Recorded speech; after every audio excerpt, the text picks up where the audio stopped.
Brand new Bless the Fall to kick off this Friday edition of Peach's Pip Party. It's June 13th, Friday the 13th. We're going into Father's Day weekend. Are you planning anything for your dad, or are you a dad? Are you planning anything for this weekend? I don't know what I plan to get my own dad. I just might call him, send him a card, be like, hey, thanks for being a great dad, as per usual. Now give me some money. No, I'm kidding. I don't think, maybe my mom and my sister might take him somewhere. Who knows? He's usually the guy that takes my mom and sister places, so it would be weird to have it be reversed. I don't know. Maybe my sister has something planned for him. I'm sure she probably does. She probably has gifts planned for him and all of that. And meanwhile, I didn't get my dad or my mom anything when it was Mother's Day. I'm the world's best son. That's right. If you want to get a hold of me, you can over at 208-535-1015. Saturday, tomorrow, Victor is going to be out and about at the Idaho Falls Farmers Market on Memorial Drive. He was going to do the morning shift, but now he's switched over to being 11 a.m. to 2 p.m., so he'll be there during the hottest part of the day, or hottest part of the entire thing, so he'll be collecting those pet food donations. We'll be donating all the pet food to Snake River Animal Shelter. If you want to see what exactly is a high priority for the Snake River Animal Shelter, you can right now on the K-Bear app, the Alt app, or the Cannonball 101 app. I believe it's dry cat food they need most. Same with dry dog food. What they don't need is traditional kitty litter. Do not bring that. But anything else, please. I think they also said they needed collars and leashes, and those will actually stay with the pet when they get adopted. They'll be like, okay, you can take this with you. So I thought that was cool. Pet food donations getting accepted the entire Idaho Falls Farmers Market the entire time. It's open 9 a.m. to 2 p.m. tomorrow on Memorial Drive. And go check out the rest of it. There's over 170 local vendors offering a whole bunch of fresh produce, fruits, vegetables, crafts, and more. I know I'll be making a pit stop there tomorrow to see. Maybe I'll get some ingredients for a nice dinner. I don't know. But anyway, Peach's Pit Party will return here in just a few on K-Bear 101. So we announced another giveaway that's starting on Monday. Victor, Jade, Josh, they're all huge fans of this podcast. I have barely listened to it. I have heard about it. I've known about it for years now. The last podcast on the left, it was back in earlier this year, maybe January, when I was scrolling Facebook, and all of a sudden I saw it pop up, the announcement that the last podcast on the left, they're going to go on this JK Ultra tour around America, and they're making a stop at the Sandy Amphitheater in Sandy, Utah, Saturday, July 12th. And I showed Victor, and I guess Victor put together the whole, hey, let's give away some tickets. They accepted. We're now giving away tickets to that live show. So starting on Monday, we're going to be playing a game called Last Tune on the Left that Victor came up with. First, you got to be caller 13 when we give out that cue to call. And then you have to guess the song. Or no, I think it's you hear the song first. Let me look this up real fast. I want to make sure I give you the exact directions, because I don't know if it's be caller 13. He then plays a snippet of the song and then goes, all right, what figure or what was it again? Let me scroll down here. So every day, starting on Monday, you've got your chance to play Last Tune on the Left. Caller number 13 will get the first shot to identify a song inspired by true crime, conspiracy theories, cults, or the paranormal. If they can correctly identify the story or figure that inspired the song, they will win 2 tickets to go see JK Ultra live with the last podcast on the left, one of the most popular podcasts out there at the Sandy Amphitheater, Saturday, July 12th. I know Victor is actually going to be sitting down with the hosts of that show next week. So I'm very excited for him. I can't wait to see that. Make sure on Monday, listen out for that cue to call and win your tickets. You know, I was thinking about making Friday the 13th imaging for just in case a day like this pops up and we had some funny little sweepers on the station. Well, today is the first and only Friday the 13th of 2025. But if you suffer from, what's this thing called, paraskevidecatriophobia, or fear of Friday the 13th, you're fully aware of what day it is today. I guess it's estimated that millions of dollars in business are lost due to people just staying home because they're afraid of a number. I mean, I feel like I'm slightly superstitious, but I'm not that bad. Like, if I knock over, what is it? If you knock over one of those salt or pepper shakers, that's bad luck. If you break a mirror, that's bad luck. Every year has at least one Friday the 13th. Some years can have 2 or 3. So I guess there's no point in making Friday the 13th imaging if this is the only day. Do I need to play Friday the 13th from Ice Nine Kills? Is that even in the system? I might have to play that here soon. But I guess the superstition, of course, gained major traction thanks to the Friday the 13th movie franchise. No kidding. Began in 1980. The next Friday the 13th won't be until next February. Hey, if you're wanting to get a cheap tattoo today, I know plenty of stores are doing those Friday the 13th flash tattoo sales. I feel like that's what it's turned into. It's just like, hey, if you want a cheap, small tattoo, just wait for Friday the 13th. Have that if you're looking to get your first tattoo, might as well wait till next February. Peach's Pit Party on K-Bear 101. How's this for Genius of the Day material? This woman in Detroit, she got booted from her Zoom court hearing because she was late in a bathrobe and then decided it was the perfect time to start making a peanut butter and jelly sandwich. For real.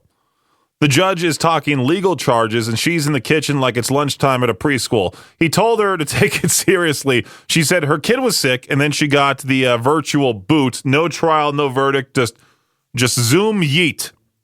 Goodbye, sandwich mom. Look, I'm not saying I would do better in court either. But if I'm showing up 3 hours late, rocking a robe and making snacks, I'm at least, I don't know. I truly don't know what to say of this, because I'm never really late for anything, especially 3 hours late. But if you have a sick kid, be like, come on, judge. Come on, your honor. I have a sick kid. She needs to, something to eat. I'll make her this peanut butter and jelly sandwich. I feel like if she was on time and dressed appropriately, she would have been just fine. But no, 3 hours late in a bathrobe, not taking it too seriously. Disrespectful. Genius of the Day, by the way. You can catch that sometimes on the Victor Wolf Show at 6:45. Scottie Scheffler is one of the favorites at the U.S. Open this weekend, but if the 3-time major winner doesn't pick up the trophy, at least he won't have to deal with requests for cash from strangers. Scheffler revealed that he had to delete his Venmo account because golf fans found it. He said, I was either getting paid by people who found it, or people were requesting from me a bunch of money when I didn't win. It wasn't a good feeling, according to him. Joey Chestnut, the competitive eating legend, might be making a return to the Nathan's 4th of July hot dog eating contest after sitting out last year due to a beef over a sponsorship deal with Impossible Foods. He and Major League Eating are now in talks to have him return to the event. Fans are fired up, especially after seeing him recently devour a record-breaking 83 hot dogs in a Netflix showdown. Yeah, I mean, the Nathan's Famous hot dog contest is nothing without Joey Chestnut. He's the one who drives in the ratings. Of course, they're going to want him back there.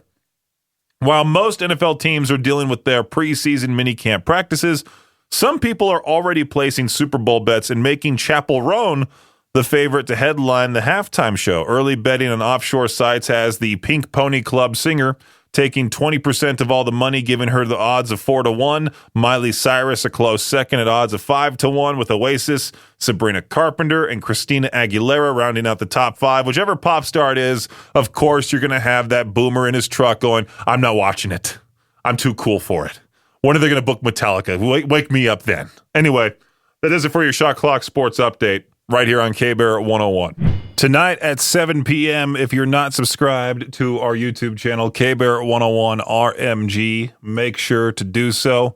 My interview, my conversation with Sleep Theory and Never Tell is going to be posted right at 7 p.m. I scheduled it for then. Do I want to share it in r/Sleep Theory? Is there even a subreddit for that band yet? I still have PTSD from when I posted my interview with Dale Stewart of Seether, and then everyone just for some reason was like, you didn't ask our questions that we gave you of when are they going to release the 16 box set, whatever it is. I don't know. But Should I post it in there? I still might. I find it so tedious to find these groups. And the first world problem right here. I have to go onto Facebook, find a Sleep Theory fan group club thing, and then join that group, even though I'm not wanting to be a part of that group. I'm just wanting to drop what I have there and move on. No, I got to join the group in order to post. Same with Reddit. Reddit, for some reason, like all of my posts get denied too. I have no idea. I hate the rules of Reddit. I feel like a boomer talking about Reddit, but like there's all these times where I've tried posting in the past, and I just keep getting like right away, this post has been removed because it broke rule number 7. I have no idea. And then I just give up. So I'll see about sharing it. Who knows? Peaches sits down with Sleep Theory and Never Tell. That'll be uploaded at 7 p.m. on our YouTube channel. You heard it here, K-Bear 101 RMG. For those that know me, they know I play a lot of college football 25, and it ended up being one of the best-selling, actually it is the best-selling video game in 2024. Well, congrats to them for that. Oh, good for you. The success of the game has EA Sports changing things up a bit, as the success of college football 26 will result in schools getting paid based on how often players choose them in the game. As fans keep picking their favorite team, the school gets a bigger slice of a $5 million royalty pie. Every time I play as my favorite college, UCLA. I don't know why UCLA is my favorite college. I think it's because my dad was a fan of them, and we always watched those games together, and I never went to UCLA. I think my dad, for a semester, went to UCLA. My grandpa saw the bill and said, nope, you're no longer going there. I'm not paying that much money for school. He ended up going to Cal State Long Beach, which is somewhat of a rival to the school I went to, Cal State Fullerton. But Cal State Fullerton, not in the game just because they haven't had a football team in many, many years. Same with Cal State Long Beach, I think. But yeah, well, I'll choose UCLA as the team I'll play in college football 26 to hopefully give them. Do schools need more money? Who am I kidding? I mean, people like students pay so much in tuition. I feel like they're rolling in the dough. They're just fine. It's amazing what happens to high school classmates, especially the older you are. Like if you're in your 60s, most of them have gone way different paths than you'd expect, right? Than you expected back in the day. You expected the high school quarterback to be the next NFL star. You expected the smartest person in your grade to do great things. Maybe they ended up dead like 2 years later. Who knows? It's quite shocking what happens, You got to be nice to everybody. That's what my parents taught me in high school. You got to be nice to every single person that you see, because you never know who could be the next Steve Jobs, Bill Gates, etc. I think I surprised a lot of people by moving to Idaho and becoming a radio personality. Because back then, I didn't really talk all that much. And when I did, I was made fun of quite a lot. So I didn't talk even more so. I don't know. The coach that used to make fun of me, well, I don't want to say exactly what he did on the air, but he got himself in some legal trouble. He's now in jail. And I'm over here doing this. So the people who verbally insulted me back in high school, most of them, not necessarily doing much. One of them's a real estate agent. Like, sure, I wish them the best, but I don't know. It's funny how weird things turn out. Anyway, the whole point of me saying this is that I just went onto Facebook, and there's a guy that went to my high school by the name of Pepe Garcia. His name's also Jose Garcia, something like that. He was a great basketball player. He played really well after I left my first high school, went to my second high school. He started, I think he was a freshman when I was a junior, I think. But now he's like covered in tattoos. He's like the typical dude you would expect to be on a reality show, like he actually is. I just found out he is on Love Island. I didn't even expect him to be on Love Island, the TV show. Now do I need to get Peacock and watch this? I think so. I just saw him post like 2 hours ago. You ready for tonight's episode? Who do you want to see Pepe with? And yeah, I guess he's on that TV show Love Island. Again, you never know where people are going to end up. Now, where is Download Festival again? Is it overseas or is it here in America? I don't really pay attention to music music festivals. Where is Download Festival? Because none of them are really close by. I mean, the closest we're getting this summer is what is it? Not louder than life. Summer of Loud, July 8th. There's like 8 bands performing at the Utah First Credit Union Amphitheater. I Prevail, Kill Switch Engage, Parkway Drive, Beartooth, The Amity Affliction. I wanted to go to that show, but unfortunately, my friends, my selfish friends, decided to visit for the 4th of July weekend. They're going to be out here July 2nd through the 7th, and we're already doing a weekend in Twin Falls. That's already a 2.5-hour drive from Idaho Falls, so I don't necessarily want to drive to Twin Falls and back and then drive to Salt Lake City and back in one day shortly after that. I feel like once the trip is done, I'll be like, okay, now it's time to get back to work and all of that. But Download Festival currently takes place at Donington Park, and I don't know how you say it, what the heck, Leicestershire, England. Festival held annually at the Donington Park Motorsport Circuit. I was looking at this here from BBC Leicester. I don't know how you say it. People's smartwatches can assume they have been in a collision. Emergency services are urging Download Festival goers to put their body-worn devices on airplane mode to avoid making accidental 999 calls, like their version of 911.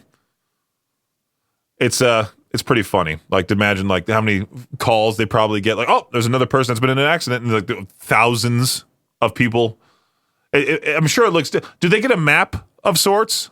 Like all this activity happening in one area? I'm sure. Does that happen here too? Like a 911 will automatically be called if someone's moshing with a smartwatch on, something like that. Does it work for phones too? I guess you might as well. I mean, I wouldn't want. That's another reason why I never really like to mosh or want to mosh, is that I don't want to have my phone in my pocket, have it fall out, potentially get cracked. I remember one guy was moshing with sunglasses on, and he just had blood coming down the sides of his head. Yeah. And I don't know why you would mosh with those on either, but I just thought that was a funny thing to talk about. Hopefully next Friday we can make Viktor run. I got the notification that he uploaded his latest episode of the Viktor Wilt podcast, which, by the way, you can listen to on demand wherever you get your podcasts. Very similar to Peach's Pit Party, which also I got the Facebook notification today that it celebrates its 1-year anniversary. On this day a year ago, I posted, hey, Peach's Pit Party now available on demand.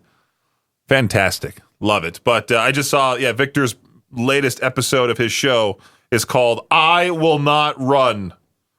Yeah, this morning he, for some reason, was being a giant party pooper. There's this trend going around on TikTok, I'm sure you've seen it, of people who know cops, people who know someone that works as a police officer, whether it's their fiance or just some close friend. What they're doing is that they're having the officer step out of the vehicle and chase them and see how long they can run before they get caught. So Katie Lee from Z103 sends that video to me and says, hey, here's an idea. Why don't we have everybody in the building on the DJ side run at the same time and see who Lieutenant Crane can catch first to last? That's all we wanted to do. I brought it up to Viktor. He's like, I don't feel like running. Immediately, I don't feel like doing this. And I can't imagine it because, he's the social media director. He's the guy that's in charge of, all the things that get posted online. And we got to have viral content. I thought that was what we wanted in radio. We got to have that one viral video that just goes wild, right? You want to have the dog face video. You want to have something that goes viral for a good reason to, quote, promote the station. Even though nobody's ever said on social media, this radio station puts out a lot of great content, or this one radio station had a viral video. Maybe I should listen to them. I don't know. I've never worked. My thought process has never worked like that, but maybe someone else's does. I don't know, but it would be good to get that viral video. You do your job. You excelled at social media posting if you got that one viral video. The most viral thing we have is Peaches Needs a Pal with me at the Mountain America Center sitting by myself, or Josh, recorded me without my consent initially. But did I post it? Of course. You got to be a team player, as they say. You would think Viktor would be all for it because he loves business jargon like that. Strap your bootstraps, whatever the heck it's called, or hunker down or whatever. Be a team player. That's what every manager says. Oh, man, that sucked when I worked at In-N-Out hearing that crap. You got to be a team player. No, I'm flipping burgers for minimum wage. I'm not being a team player for anything. But when it comes to social media posting for radio, I'm all for anything. Let's do it. Come on. Anyway, I'm sure next Friday we can try making him run. Otherwise, we're not going to do it if he's not going to do it. I won't do it, because if he won't do it, I certainly won't do it, because if he's not a part of it, like a crucial part of it, then forget about it, right? You got to have the Viktor Wilt try to run away from Lieutenant Crane, which would make a funny video online. By the way, follow us on all pages, KBear 101 FM. KBear 101, if you've ever created a Metallica meme and put it online and it went somewhat viral, there's a good chance that the guys in the band have seen it. I guess Lars told Variety, we have a band-only text thread that's just for the 4 members of the band, and there are definitely some fun things that they see in this day and age with everybody being so creative. One of his favorites involved Star Wars. There are some conversations between Darth Vader and a whole thing that builds up, and then they're talking about the dark side. Then all of a sudden it goes into darkness imprisoning me, that whole thing from one, which I don't think they're sharing the memes that directly insult Lars. I feel like Lars might be the guy to get easily irritated by that. He must see the comments on Instagram, though, about him being, quote, the worst metal drummer of all time. I don't know where I stand on that, just because Metallica is so big, and Metallica is one of the most popular metal bands of all time. So, I guess Lars has done his job as the drummer of the band, but you go to any Metallica video and it's quite evident that Lars is off time, and it's pretty funny to watch. Anyway, yeah, master of memes. I just saw that headline and went, wonder what this is all about. If you've ever created a Metallica meme and it went somewhat viral, got some attention, there's a good chance Lars saw it and chuckled.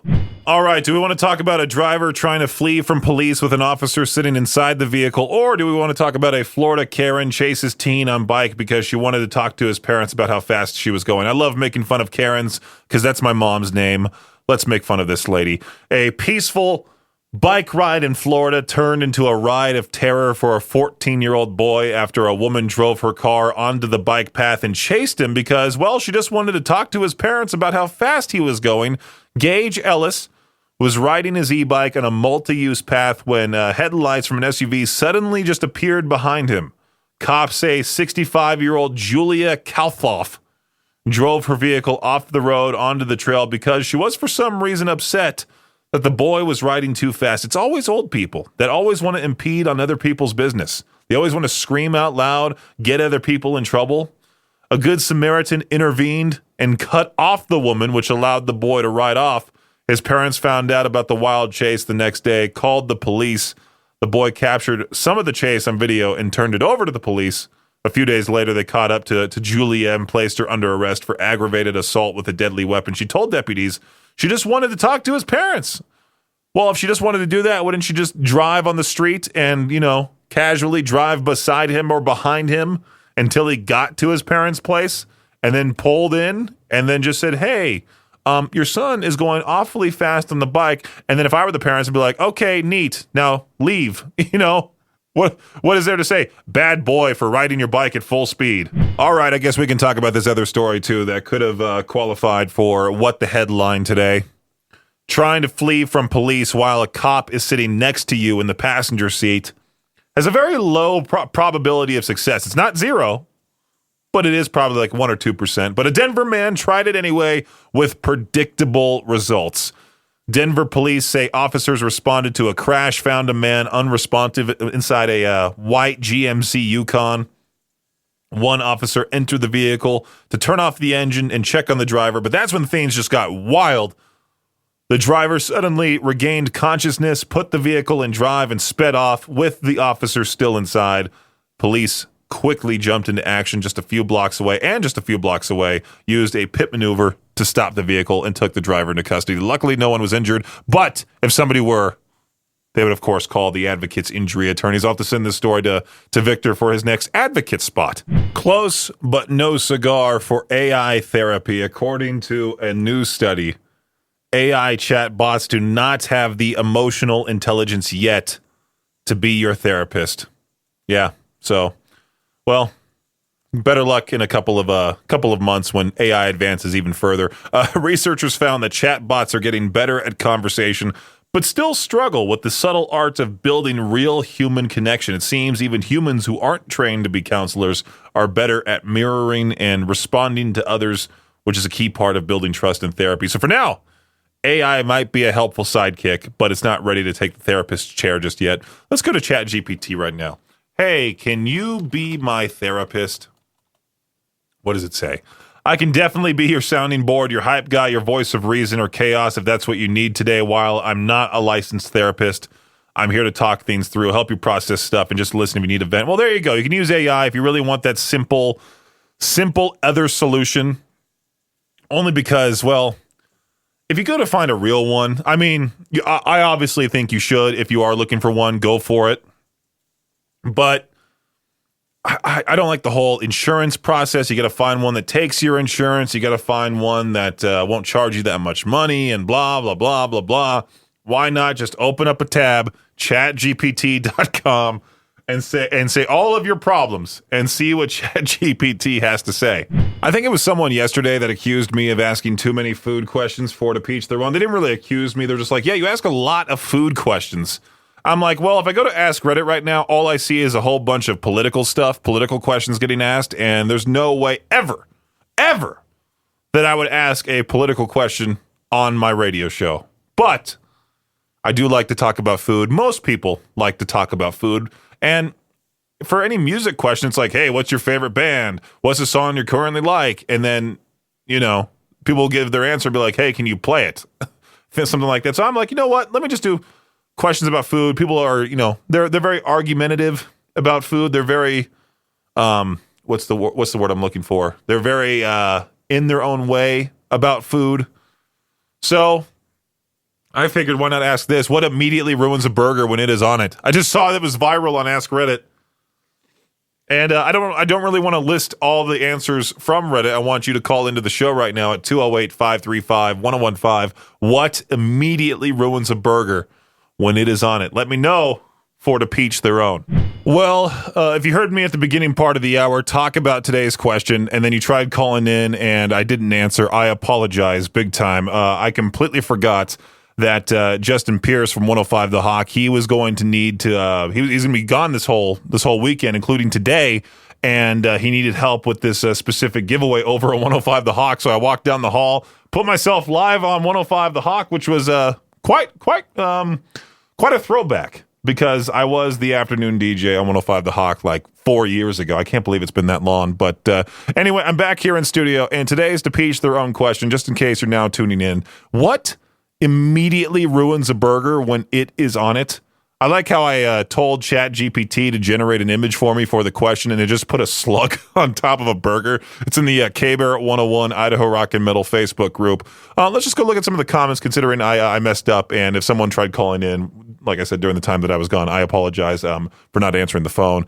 For me, personally, what is my answer? I mean, I'm not the biggest, I hate pickles on a burger. I really do. That immediately comes to my mind. Any single time someone puts pickles on my burger, I just, take them off. As simple as that. I always forget to order them not on the burger. But, yeah, it's as simple as that for me. 208-535-1015. Looking at some of the Facebook comments. Don put Miracle Whip. I don't think I've ever seen someone put Miracle Whip on a burger before. And then someone else said an egg. An egg is a great part of a burger. You put a fried egg on a burger, that's fantastic. You go to Red Robin, ask for one of those burgers, it's delicious. Again, to peach their own, what immediately ruins a burger when it is on it? Let me know. 208-535-1015. If nobody calls in, well, I'll just move on to something else. No big deal. Hey, K-Bear, how's it going? Happy Friday. Good. How about you, Peaches? Happy Friday to you, bud. Same old, just trying to get through this last part of the show here, and then to the weekend it goes. There you go. That makes sense. My thing would have to be tomatoes. That's a controversial burger topping. Do you not like the texture of it?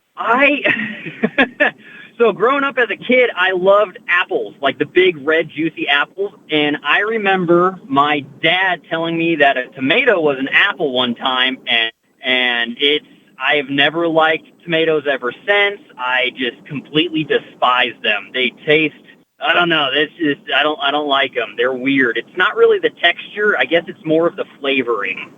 Yeah, they do have a weird So- taste. Like it's mostly just water, and they have like that snotty, like watery liquid that's in the middle with the seeds, and Yeah. the rest of it's not all that bad. But it is that liquid that I feel like But overall, I don't really care for tomatoes on burgers. I think they're quite delicious, but that's why the segment's called "To Peach Their Own." What's your opinion on lettuce on a burger? Because for me, I feel like it just adds a useless crunch to it. I love the nice cold crunch. To me, it's a good contrast from the warm hot burger to the nice cold lettuce.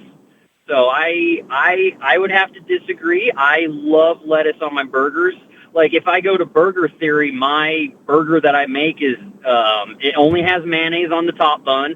It's got lettuce and pickles and sautéed mushrooms on it, and that's how I go. All right. Yeah, mushrooms are fantastic too on a burger. I forgot about those.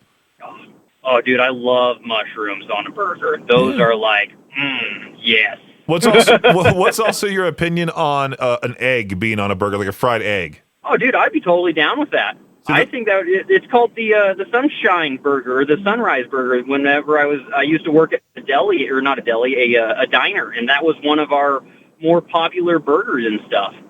Yeah, a lot of people are saying egg. That ruins it for them, which I think is delicious. Pickles. I see fake, overly processed cheese square.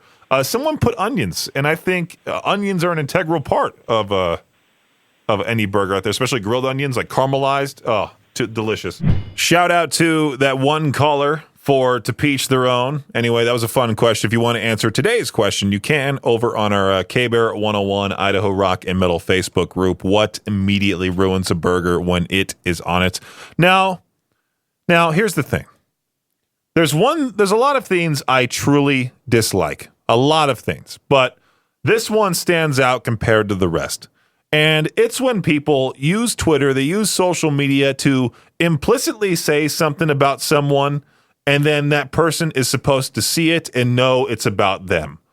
Back in the day, it used to be called subtweeting. And my former friend Bobby did quite a lot of that. And I mean quite a lot. He would put statuses about like his ex-girlfriend when they just freshly broke up. There was one about me. I talked about it on the show previously. There was one time on my birthday that he decided to put out a dumb tweet about my birthday, right on my birthday. He said something like, "This day is not special. It's just a Tuesday to everybody else," something like that. And it's quite stupid. It's quite teenage girl I don't know how to say it, but Jason Richardson, now the guitarist for All That Remains, he tweeted out, I have not ever felt so disrespected, taken advantage of, for granted, or undermined like this in my entire career. Unbelievable. Never again." And that's it. There's nothing else to it. That's all that he tweeted out there. And people are assuming there's drama within the band. There's all this stuff. They're asking if he's going to join Born of Osiris again. And who knows what this could be about. This could be about anything as big as the band, or it could be as something dumb as like, hey, somebody cut in front of him at the grocery store. And he just decided to tweet out, I have never felt so disrespected in my entire life. Can we stop? I thought we left this whole type of thing back in like 2015, 10 years later, and people are still doing it. Rock stars, as a matter of fact. Like, what if I just started putting on my Facebook like some dumb thing like that, but it was really just all about people getting in my way at Winco, that type of thing? It'd be dumb. I feel like I would be like the Riddler in a weird way. Thanks for listening to Peach's Pit Party, the podcast. If you enjoyed the show, please share, subscribe, and rate the podcast. Peach's Pit Party is hosted by me, Peaches, a.k.a. Brendan Peach, and is a production of Riverbend Media Group. For more information or to contact the show, visit riverbendmediagroup.com. Until next time, Peach out.